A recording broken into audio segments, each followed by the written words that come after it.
Good morning students. आज हम class +2 के एक्सरसाइज 4.2 के क्वेश्चन नंबर 10 करेंगे। इसे पिछले हम क्वेश्चन पिछले वीडियो में कर चुके हैं। जिसको भी देखनी हो तो पीछे लिंक करके देख सकता है। देखिए क्वेश्चन नंबर 10 में क्या बताया इसने। वैसे हम बहुत से क्वेश्चन 6 क्वेश्चन हमने क्या किए थे, विदाउट एक्सपेंडिंग से किए थे हमने 6 क्वेश्चन और प्रॉपर्टी का यूज करके। और अब यहाँ पे जो अपने पास आगे जो क्वेश्चन है 7 से हमने एक्सपेंडिंग करके क्वेश्चनों को कर रहे हैं। विदाउट एक्सपेंडिंग इसने नहीं कहा है, तो एक्सपेंड करके तो सबसे पहले तो हम प्रॉपर्टी का यूज करेंगे और प्रॉपर्टी का यूज करके हम इसको क्या करेंगे, एक्सपेंड। और मैंने एक बात और भी बताई थी कि जैसे इसका डिटरमिनेंट है और हमें डिटरमिनेंट फाइंड आउट करना है, तो हम इस क्वेश्चन का डिटरमिनेंट डायरेक्ट भी कर सकते हैं यदि। लेकिन वहां समस्या क्या है कि अपने पास क्वेश्चन में क्या हो जाएगा, क्वेश्चन क्या हो जाएगा, काफी लेंथी हो जाएगा और लेंथी होने की वजह से गलती होने की संभावना हो जाएगी। नहीं तो जो डिटरमिनेंट इसका करेंगे डायरेक्ट हम किसी भी 1 रो या 1 कॉलम से, तो उसका आंसर यही आएगा। लेकिन समस्या क्या आएगी कि अपने पास क्वेश्चन में गलती होने की संभावना ज्यादा हो जाएंगी। इसलिए हम सबसे पहले क्वेश्चन में क्या करते हैं, जितनी ज्यादा जीरो हो सकती हैं वो बनाने की कोशिश करेंगे और उसके बाद हम क्या कर देंगे, क्वेश्चन को एक्सपेंड कर देंगे। तो किसी भी रो या कॉलम से तो अपने पास क्या आ जाएगा, आंसर आ जाएगा। देखिए क्वेश्चन में हम कैसे करेंगे। सबसे पहले हमने क्वेश्चन को इस प्रकार से दिया हुआ है और ये हमने क्या करना है, प्रूव करना है। तो साफ बात है, देखिए इस रो या इस कॉलम को हम ऐड करके देखते हैं। देखिए 2x और x 5x + 4 आ जाते हैं। यहाँ भी 5x + 4 हमने प्रूव करना है। अब हमने इस ऐसे इसको ऐड करते हैं, x 2x 4x + x 5x + 4। चाहे हम C1 C2 C3 को ऐड कर ले, चाहे हम R1 + R2 R3 को ऐड कर ले, तो भी आंसर 5x + 4 ही आया हुआ है। तो अब क्या करते हैं, हम R1 को लिखता हूं मैं, operating R1 + R2 + R3। R1 को हमने कैसे लिख दिया, R1 + R2 + R3, तीनों को हमने क्या कर दिया, ऐड कर देंगे। तो ऐसे एक R1 बढ़ा यार, ये अपने पास ये थी, इसको हमने ऐसे बढ़ा देंगे। सभी को जोड़ दिया मैंने, इसमें इसको तीनों को जोड़ेंगे 1 2 3, तो 5x + 4 आ जाएगा यहाँ पे। और यहाँ भी क्या आ जाएगा, 5x + 4, और यहाँ भी क्या आ जाएगा, 5x + 4। R1 जो अपने पास ये R1 थी, ये अपने पास क्या बन गई, 5x + 4 तैयार हो चुकी है। और जो अपने पास जो रो R2 थी या R3 थी, उसमें कोई भी चेंजिंग नहीं किया है। ये 2x है, x + 4 है, ये 2x है, यहाँ 2x है, यहाँ 2x है, x + 4 है, और कोई भी मैंने चेंजिंग नहीं की। सिर्फ हमने R1 जो थी उसमें ऑपरेटिंग सिस्टम लगाया। वो भी ऑपरेटिंग सिस्टम कैसे लगाया, उन तीनों को हमने क्या कर दिया, ऐड कर दिया, R1 R2 और R3 को। अब देखिए इस लाइन से क्या है, कॉमन आया हुआ है 5x + 4। तो हम यदि पूरी लाइन से कॉमन है, किसी भी पूरी लाइन से, चाहे C1 से है, चाहे C2 से, C3 से, या R1 R2 R3 से है, तो हम उसको सबसे पहले क्या लेंगे, कॉमन ले लेंगे। और यहाँ पे अपने पास क्या है, 5x + 4 क्या हुआ है, कॉमन आया हुआ है, तो इसको हम क्या ले लेंगे, कॉमन ले लेंगे। तो क्या लिख देंगे, यहाँ पे लिख देंगे कॉमन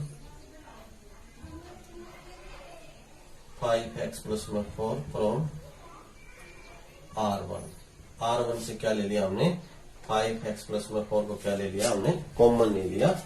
ठीक है ना, कॉमन। तो अब देखिए कॉमन लेंगे तो क्या आ जाएगा अपने पास, 5x + 4 को हम बाहर ले लेंगे। और उसके बाद अपने पास क्वेश्चन में क्या, 5x + 4 को बाहर लेने के बाद अपने पास यहाँ 1 आ जाएगा, यहाँ 1 आ जाएगा, यहाँ भी 1 आ गया। और यहाँ और कोई चेंजिंग नहीं, 2x x + 4, यहाँ भी 2x, यहाँ भी 2x, यहाँ भी 2x, और यहाँ x + 4। इस प्रकार से अपने पास क्वेश्चन हो गया तैयार। अब देखिए अपने पास आंसर को यदि मैच करके देखते हैं तो 5x + 4 अपने पास तैयार हो चुका है। सिर्फ हमने क्या लेके आना है, यहाँ पे 4 माइनस में एक्स इसका होल स्क्वायर प्रूव करके दिखाना है, तो उसके बाद अपने पास आंसर आ जाएगा। तो अब इस क्वेश्चन को हम कैसे सोल्व करें, तो मैंने बताया जितनी ज्यादा उसके जीरो बनाने की कोशिश करेंगे। और जीरो कैसे बनेंगे, देखिए सबसे पहले यहाँ देखिए, या तो 2x में से 2x जाएगा तो जीरो हो जाएगी तैयार, या फिर 1 में से 1 जाएगा तो भी जीरो तैयार हो जाएगी, 1 में से 1 गया तो जीरो तैयार हो जाएगी। तो हम 2 जीरो इस साइड से तैयार होने लग रही है, तो क्या करेंगे हम, C1 में से C2, ये C1 है, ये C2, ये C3 है, तो C1 में से क्या कर देंगे, C2 को माइनस कर देंगे, और C2 में से C3 को माइनस कर देंगे। तो ऑपरेटिंग में क्या लिखेंगे हम, ऑपरेटिंग C1 को लिखेंगे C1 माइनस में C2, और C2 को लिखेंगे C2 माइनस में C3। इस प्रकार से हम ऑपरेटिंग सिस्टम लगाएंगे। तो देखिए यहाँ जो कॉमन था वो अपने पास कॉमन चल रहा है, उसके बाद यहाँ आ जाएगा जीरो, यहाँ इसमें से इसको माइनस करेंगे तो 2x में से x जाएगा तो x, और माइनस के 4 आ जाएंगे। उसके बाद 2x में से 2x जाएगा तो यहाँ भी क्या हो गया अपने पास, जीरो तैयार होगी। और इस प्रकार से 1 में से 1 गया तो यहाँ जीरो, इसमें से इसको सब्ट्रैक्ट करेंगे तो क्या आ जाएगा अपने पास, माइनस के x आ जाएंगे और प्लस के 4 आ जाएंगे। इसमें इसको सब्ट्रैक्ट करेंगे तो क्या आ जाएगा अपने पास, 2x में से x जाएगा तो x, वो भी किसके, प्लस के और माइनस के 4। इस प्रकार से आ जाएगा अपने पास। अब ये जो रकम है C3 की, ये अपने पास सेम है 1, 2x और x प्लस 4। ये अपने पास क्या है क्वेश्चन में, ऐसे कैसे एज इट इज हमने लिखना है। सिर्फ हमने ऑपरेटिंग जो सिस्टम लगाया है वो सिर्फ C1 और C2 पे ही लागू किया है, और किसी को हमने C3 को हमने बिल्कुल ऐसे कैसे लिखना है सेम।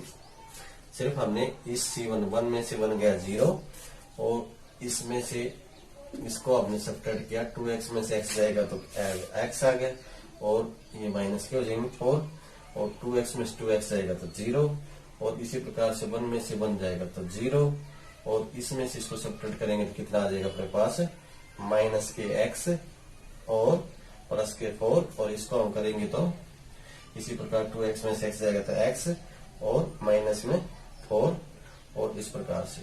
अब अपने पास देखिए 2 जीरो तैयार हो चुके हैं। अब हम क्या कर सकते हैं, इसको एक्सपेंड कर सकते हैं,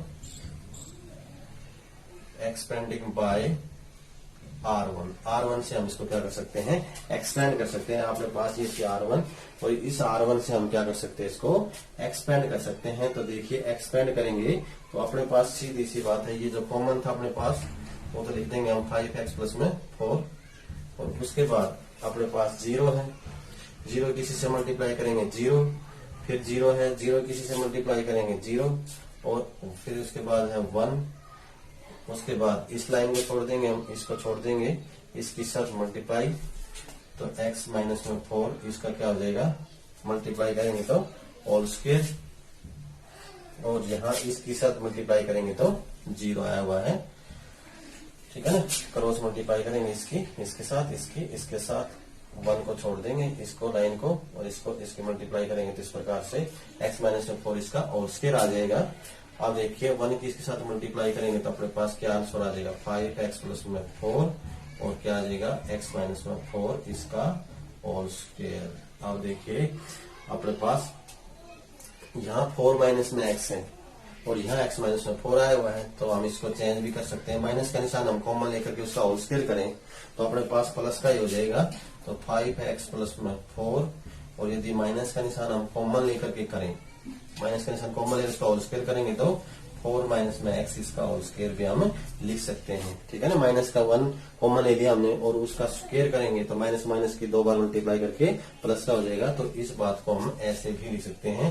तो इस प्रकार से हमने क्वेश्चन को क्या करना था, प्रूव करके दिखाना। तो सबसे पहले हमने क्या किया, इस प्रकार से ये ऑपरेटिंग सिस्टम लगाया, R1 को R1 plus R2 plus R3, और उसके बाद हमने क्या लिया, यहाँ पे कॉमन ले लिया। कॉमन लेने के बाद क्या है, इस प्रकार से 1 1 तैयार हो गई, और उसके बाद हमने क्या किया, यहाँ ये ऑपरेटिंग सिस्टम लगा दिया, और 2 जीरो तैयार होगी इस लाइन से, तो इससे हमने क्या कर दिया, क्वेश्चन को एक्सपेंड कर दिया। एक्सपेंड करने के बाद अपने पास क्या आ जाएगा, ये आंसर है। यही चीज हमें क्या करनी थी, प्रूव करनी थी। ये क्वेश्चन नंबर 10 का फर्स्ट पार्ट था। अब देखिए इसका सेकेंड पार्ट। अब देखिए बिल्कुल सेकेंड पार्ट, क्वेश्चन नंबर 10 का सेकंड पार्ट है, बिल्कुल फर्स्ट पार्ट की तरह ही है, बिल्कुल सेम उसी प्रकार से यहाँ भी हमने उसी प्रकार से ये चीज प्रूव करनी है। और इस चीज को प्रूव करने के लिए उसी प्रकार से सबसे पहले हम क्या करेंगे, या तो कोई चीज कॉमन आती है तो कॉमन लेने की कोशिश करेंगे, या फिर क्या है हम इसको ऐड करके देखेंगे। और ऐड करके देखते हैं तो क्या अपने पास देखते हैं क्या सेम आता है, तो उससे बाद में हम क्या करेंगे, इसको कॉमन लेने की कोशिश करेंगे। तो देखिए अब क्या करेंगे, यहाँ पे अपने पास क्या है, यहाँ 3y प्लस में k लेके आना है। तो यहाँ इन तीनों को हम ऐड करते हैं, C1 C2 और C3 को, तो भी अपने पास क्या आता है 3y प्लस में k आ रहा है। और इस साइड से भी हम ऐड करेंगे तो भी क्या आया हुआ है 3y प्लस में k आया हुआ है। तो अब क्या करेंगे हम, देखिए हमने क्या लिख दिया, इसी प्रकार से पिछले क्वेश्चन की तरह ही ऑपरेटिंग सिस्टम का लगाएंगे, R1 को लिखेंगे R1 प्लस R2 प्लस में R3। इस प्रकार से क्या कर दिया हमने, ऑपरेटिंग सिस्टम लगा दिया R1 R2 प्लस में R3। तो तीनों को हम ऐड करेंगे, तो तीनों को ऐड करते हैं तो देखिए और कोई चेंजिंग नहीं करेंगे हम। यहाँ पे इसमें y तो 3y आ जाएगा और प्लस में k। इसी प्रकार से यहाँ भी क्या आ जाएगा 3y प्लस में k, और इसमें भी हम ऐड करेंगे तो क्या आ जाएगा 3y प्लस में k। और जो अपने पास जो है R2 को हम ऐसे कैसे लिखेंगे, y प्लस में k y, R3 को भी ऐसे लिखेंगे y प्लस में k। हमने क्या किया है, सिर्फ R1 जो था अपने पास उसके ऊपर ऑपरेटिंग सिस्टम लागू किया है, R1 plus R2 plus R3। और जो अपने पास R2 और R3 हैं उसको हमने बिल्कुल सेम उसी प्रकार से लिख दिया। अब देखिए अपने पास 3y प्लस में k हम क्या ले सकते हैं, यहाँ पे कॉमन ले सकते हैं, किससे, R1 से। तो यहाँ लिख देता हूं मैं कॉमन 3y प्लस में k फ्रॉम R1 से हमने क्या ले लिया, 3y प्लस में k को हमने कॉमन ले लिया। तो देखिए क्या आ जाएगा अपने पास 3y प्लस में k कॉमन लेने के बाद अपने पास यहाँ आ जाएगा, इस लाइन से सिर्फ 1 1 1 तैयार हो गया अपने पास, 1 1 और 1, और हमने कोई चेंजिंग नहीं की। यहाँ पे आ जाएगा y प्लस में k, यहाँ पे y, यहाँ पे y, यहाँ पे y, यहाँ पे क्या आ जाएगा y प्लस में k। इस प्रकार से अपने पास क्या आ जाएगा। अब देखिए मैंने बताया था 1 1 तैयार हो गया, तो अब हमने यहाँ पे क्वेश्चन में क्या करना है, जितनी ज्यादा हो सकते हैं हमने क्या बनानी है, यहाँ पे 0 तैयार करनी है। और 0 कैसे तैयार होंगी, देखिए 1 में से 1 जाएगा तो 0, 1 में से 1 जाएगा तो 0, यहाँ से हम 0 तैयार कर सकते हैं। तो देखिए क्या ऑपरेटिंग सिस्टम लगाएंगे, ऑपरेटिंग C1 को लिखेंगे C1 माइनस में C2, और C2 को लिखेंगे C2 माइनस में C3। बिल्कुल क्वेश्चन नंबर 10 का जो फर्स्ट पार्ट था बिल्कुल उसी प्रकार से चल रहा क्वेश्चन को, उसमें हमने सिर्फ इसी प्रकार से पहले ऐड किया था, उसी प्रकार से हमने फिर उसको कॉमन लिया था, और फिर हमने ऑपरेटिंग सिस्टम यही इसी प्रकार से ऑपरेटिंग सिस्टम लगाया था। अब क्या हो जाएगा, यहाँ पे जो कॉमन उसको लिखेंगे 3y प्लस में k, और यहाँ अपने पास आ जाएगा 1 में से 1 जाएगा तो 0, इसमें इसको सब्ट्रैक्ट करेंगे तो y में से y जाएगा तो 0, और माइनस का क्या आ जाएगा k, y में से y गया 0, और 1 में से 1 जाएगा तो 0, इसमें से इसको सब्ट्रैक्ट करेंगे तो अपने पास y से y क्या हो जाएगा, कैंसिल हो जाएगा, और प्लस का k आ जाएगा, ठीक है ना। और उसके बाद क्या आ जाएगा, y में से इसको सब्ट्रैक्ट करेंगे तो यहाँ भी 0 आ जाएगा, माइनस के k आ जाएगा, y में से y गया तो 0, और माइनस के k आ जाएंगे। अब तीसरी जो लाइन है C3 उसको हम ऐसे कैसे लिखेंगे, 1 y और y प्लस में k। इस प्रकार से अपने पास क्या होगी, 2 0, इस लाइन में अपने पास 2 0 तैयार हो चुके हैं। और मैंने बताया था जितनी ज्यादा 0 तैयार हो जाएंगे तो उस लाइन से हम क्या कर देंगे, उसको एक्सपेंड कर देंगे। तो इस लाइन से मैं क्या कर रहा हूँ, इसको एक्सपेंड कर रहा हूँ, एक्सपेंड बाय R1। एक्सपेंड कर दी मैंने, R1 से इसको क्या कर रहे हैं, एक्सपेंड कर रहे हैं। तो एक्सपेंड करेंगे तो अपने पास क्या आ जाएगा, ये जो कॉमन था अपने पास उसको तो हम ऐसे कैसे लिख देंगे, 3y प्लस में k, और उसके बाद अपने पास क्या है 0। मैंने बताया जिस प्रकार से हम क्या करते थे, इसको एक्सपेंड करते थे, उसी प्रकार से एक्सपेंड करेंगे। फिर इस लाइन से एक्सपेंड करें हम R1 से, तो 0 और 0 किसी से मल्टीप्लाई करेंगे तो क्या आएगा आंसर अपने पास 0 ही आता है। तो आगे करने की जरूरत नहीं। इसी प्रकार से दूसरे एलिमेंट को लेते हैं, ये भी 0 है, 0 किसी से मल्टीप्लाई करेंगे तो आंसर क्या आएगा 0। उसके बाद थर्ड एलिमेंट अपने पास क्या है 1 है, और 1 इस लाइन को छोड़ देंगे, इसको छोड़ देंगे तो इसकी क्रॉस मल्टीप्लाई, और इसकी क्या कर देंगे हम क्रॉस मल्टीप्लाई कर देंगे तो क्या आ जाएगा माइनस माइनस के क्या हो जाएंगे प्लस के का स्क्वायर आ जाएगा अपने पास। और इस साइड की मल्टीप्लाई करेंगे तो के की 0 से मल्टीप्लाई करेंगे क्या आ जाएगा 0। तो इस प्रकार से अपने पास इसको सोल्व करने के बाद ये आ जाएगा अपने पास। अब इसको हम और सोल्व करेंगे तो क्या आ जाएगा अपने पास 3y प्लस में k, और क्या आ जाएगा यहाँ पे, यहां से इससे सोल्व करेंगे तो क्या आ जाएगा k का स्क्वायर, क्या आ जाएगा अपने पास k का स्क्वायर। तो इस प्रकार से हम इसको प्रूव हमने क्या करना था, यही चीज हमने क्या करके दिखानी थी, प्रूव करके दिखानी थी। तो 3y प्लस में k इंटू में k का स्क्वायर। तो एक बार दोबारा देखिए मैंने क्या बताया, सबसे पहले इस प्रकार से क्वेश्चन को हमने क्या करना था, प्रूव करके दिखाना था। तो सबसे पहले मैंने क्या किया, ये ऑपरेटर सिस्टम लगाया, R1 को क्या किया हमने R1 प्लस में R2 प्लस में R3 के रूप में लिखेंगे, तीनों को हमने ऐड कर दिया। ये थी अपने पास R1, ये थी R2 और ये थी R3, तीनों को हमने ऐड किया तो अपने पास ये आ गया R1। उसके बाद हमने क्या किया, यहाँ पे इस R1 से क्या था अपने पास 3y प्लस में किया था, अपने पास कॉमन आया हुआ था। तो इस 3y प्लस में किया हमने इस लाइन से क्या ले लिया, इसको कॉमन ले लिया। कॉमन लेने के बाद यहाँ पे क्या है अपने पास 1, यहाँ भी 1 यहाँ भी 1 तैयार हो गया। और हमने कोई भी चेंजिंग नहीं की, नहीं तो R2 में की है नहीं R3 में की है, सिर्फ हमने R1 से कॉमन लिया। तो तीनों अब R2 और R3 हमने ऐसे कैसे लिख दी। उसके बाद हमने क्या किया, यहाँ पे 1 1 तैयार हो गए थे, और अब हमने क्या की 0 बनाने की कोशिश की। तो 0 हमने ऑपरेटिंग सिस्टम क्या लगाया, C1 में से क्या C2 को माइनस कर दिया, और C2 में से C3 को क्या कर दिया माइनस कर दिया। तो अपने पास ये थी C1, 1 में से 1 जाएंगे तो 0, और C2 1 में से 1 जाएंगे तो 0। और इस प्रकार से हमने y में से इसको सब्ट्रैक्ट कर दिया, इसको सब्ट्रैक्ट कर दिया, इसी प्रकार से इसमें से इसको सब्ट्रैक्ट कर दिया, इसको सब्ट्रैक्ट कर दिया, तो अपने पास ये आ गया। अब अपने पास क्या थी 2 0, अपने पास क्या है इस लाइन से R1 में अपने पास 2 0 तैयार हो चुकी थी। हमने इस लाइन से क्या कर दिया, क्वेश्चन को एक्सपेंड कर दिया बाय R1, और एक्सपेंड करने के बाद अपने पास क्वेश्चन क्या आ जाएगा, ये आंसर आ जाएगा। तो इस प्रकार से हम क्वेश्चन को, ये था 10th का सेकंड पार्ट। तो नेक्स्ट क्वेश्चन हम नेक्स्ट वीडियो में करेंगे। तो वीडियो को लाइक और सब्सक्राइब जरूर करें। Thank you.